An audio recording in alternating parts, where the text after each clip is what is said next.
How do you see America in 10 years? And what are your thoughts on ending polarization in this country, like in our political climate? Yeah, it's a great question. Where do you see America in 10 years, and how do you see us ending political polarization?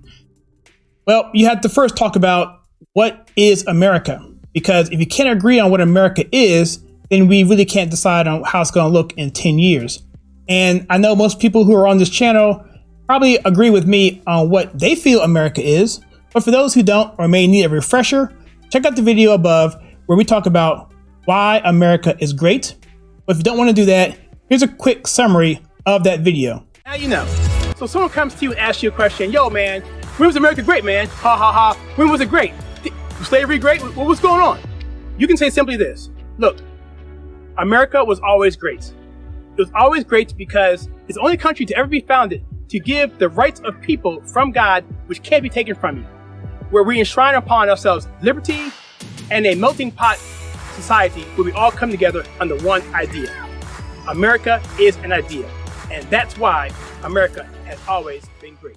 So as you see, America was founded on the premise that all people are created equal and are given their rights by a creator. That creator won't take them from us, and neither will man. And that means we are free to do as we choose without worrying about being outvoted by someone else, like the mob. And that is what is trying to happen now. And so in this video, we're going to talk about a clip from Charlie Kirk of Turning Point. It's a 3.5-minute clip. We're going to cover the whole thing in its entirety, and we're going to break it down in essentially 5 different parts. Those parts are: who's dividing us, what are the stakes, who's going to win, what it's going to take to win, and how we're going to win.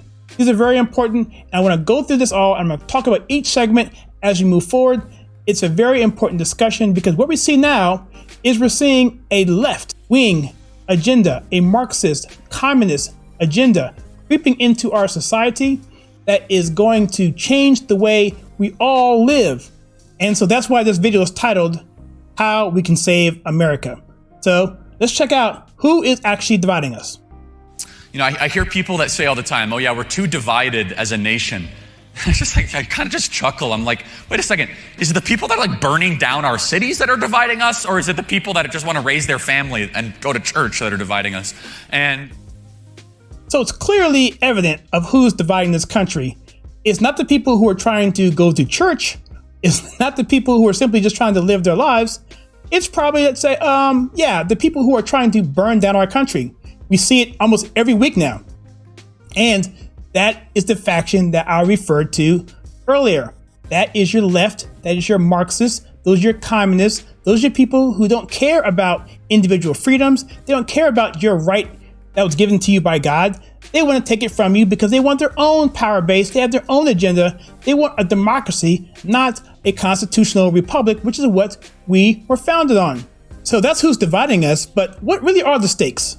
it's not something people want to hear, quite honestly, but it's the truth, is that we're entering this moment where it's either they're going to win or we're going to win, right? And I hate to be this binary about it. They're playing for keeps. You guys know that, right? I mean, they're trying to pack the Supreme Court, add DC as a state, add Puerto Rico as a state, abolish the Electoral College. This is not a policy debate, right?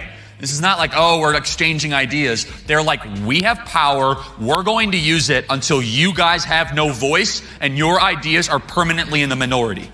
So those are the stakes. That is what we're going up against. And that is what we're going to have to combat going forward. It's these people who now have power who want to maintain power. You may ask, well, why can't they just have their votes and maintain power that way? Well, because their ideas suck. They cannot win in the playing field of ideas. They just can't. And they have the opportunity now to keep power by shifting the goalposts, by changing the playing field, heck, by even changing the sport. So they want to make it more difficult for people on the right to win fair elections. If you add more senators, like adding Puerto Rico and DC as states, if you want to pack the Supreme Court, if you want to abolish the Electoral College, if you want to do this, this essentially turns this country from a constitutional republic from which it was founded on into a mob-ruled democracy. And that favors them because they're going to get people into this country who are going to vote for them because they're going to give them set-asides and incentives and buy them stuff to put them on the government so they can continue to live off the government. Therefore, they will continue to be dependent on the government, and therefore keeping the people who are the leftists and Marxists and communists in power. And that's really as simple as that. They have this opportunity now, and they're going to fight tooth and nail to maintain it. So now the question is, who is going to win? Because the stacks seem to be heavy against us. Right? So where do I see America in 10 years? It is completely dependent on what everyone in this room does and what everyone at home does. It's an unknown. So some people ask the question, you didn't ask this way, so I'm not saying you, to say, hey, Charlie, do you think we're going to win or lose? I get this question all the time.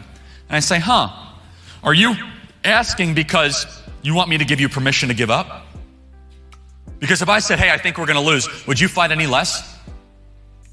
Is this all of a sudden a probability Vegas odds maker game where now our activism and our involvement is based on whether or not we think we are going to win? So what is courage?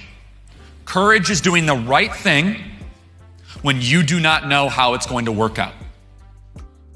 So the answer to the question, who's going to win, it's unknown. We don't know. It's going to take an effort for people to have courage to do what they need to do, even though they don't know the outcome. If you follow history, there are many times in this country's history where people went forward, like he mentioned Normandy on D-Day, when they didn't know the outcome. They did it anyway.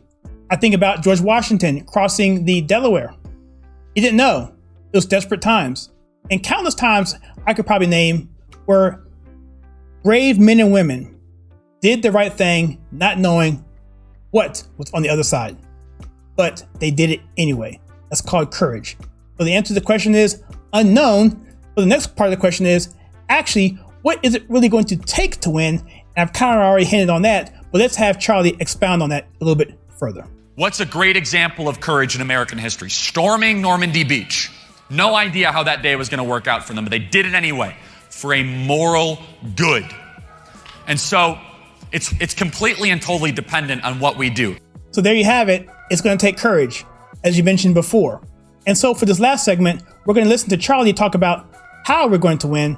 I think you'll find it pretty fascinating and encouraging. Completely and totally dependent on what we do. Let me tell you how we can win, and let me tell you how we can lose. Here's what we have working for us. The wokesters are deciding they want to take over a country they actually hate. It's going to be a really tough thing to do. I actually think that they're going to reach a ceiling and they're going to collapse from there. Here's where we have working for us. They're working against, it's working against us, but it can eventually work for us. The left is trying to create more racism. Remember the supply and demand thing, right? There's such a low supply of racism in America. They're trying to create it. They're trying to have people always think racist thoughts, and then they're trying to create legitimate racism to justify their power grab. Here's what I think is going to actually happen, though. There will be an element of that, but that's only going to be a small part of the story. In addition to that, I think a massive, multiracial, value-centric, decent political movement is just waiting for representation right now. I think that 70% of the country is going to say, you know what? Screw you, angry, woke leftist. We want a country based on the goodness of America, restore to American greatness and self-sufficiency and strong families, and we will not be governed by you. It's not going to happen. And so the key number right there is 70. I've mentioned before that about 30%, if you look at polls, you look at polling data almost across the board for any radically left agenda, it's going to be about the 30% that are going to be for it. Green New Deal, the infrastructure bill, all these different things that are out there, the VAT. When you look at the actual policies and explain them to people, they almost overwhelmingly reject those policies. It's only that 30% that say, yeah, that sounds pretty good. And that's what Charlie is referring to. That 70% of people in this country who have common sense, who are not like these angry left woke people who are using racism to create a demand so they can create themselves as the savior to come in and keep power. They're using people as pawns. And that is what people are going to be fed up with. Multiracial, multicultural movement of people that are saying, we no longer want to be part of this. We reject this, and we're going to push forth our movement of positivity and wholesomeness and goodness, where we all can live together in liberty and freedom. In God we trust, and make this country and keep this country what it is. And so right there, that is how we can save America. To recap, number one, recognize the false narratives in society, understand what the woke agenda is, understand who's dividing this country, understand that courage is going to be needed from people, regardless of what we think is going to happen on the other side. To be able to come together with people of like minds, that 70%, let them understand that this is where we want to go. We're going to reject the angry Marxist left, and we're going to create a political movement, wholesomeness, goodness, and God we trust for liberty, that everyone can live in prosperity in their own self-determined ways or of their desires, just as this country was founded on. So what do you think it's going to take to save America? Or do you even think that America needs to be saved? Please comment below and let me know. I'd be curious to know what you think. And if you like this video, you find it encouraging, you found it pretty informative, then please share with your friends. And if you like what we do in this channel, where we take pop culture and politics and filter it in a conservative manner, in other words, filter it right, then please click the like and subscribe button and the bell icon so you don't miss any future content. If you want to support us further, you can click that join button to find out how to do that as well. Also, you can check out some content that we have right here.